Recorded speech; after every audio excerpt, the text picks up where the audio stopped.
This morning, the State Department of Labor and Industries now has direct access to that chemical tank that imploded in Longview, killing 11 people 1 week ago today. With all victims now recovered, the agency is focused on figuring out what went wrong at Nippon Dynawave.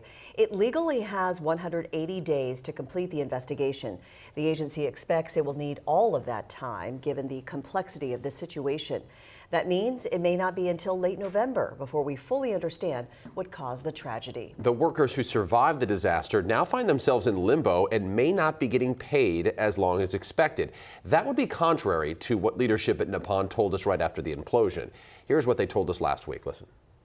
We've made arrangements to pay people who are not working today because of this incident, and will continue to do so and make further decisions as we go forward. But in a letter to the company's president, Congresswoman Marie Gluesenkamp-Perez wrote, in part, Nippon has seemed to walk back that commitment, telling workers they'll only be paid through June 7th. I write to request written confirmation that all employees will continue to receive pay and benefits for the duration of the investigation and any resulting work stoppage.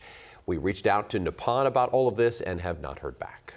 Meanwhile, the union representing paper mill and workers is figuring out how best to distribute donations to affected families and employees. The Association of Western Pulp and Paper Workers says it is working through legal and tax considerations and developing a fair and equitable framework for distributing the money.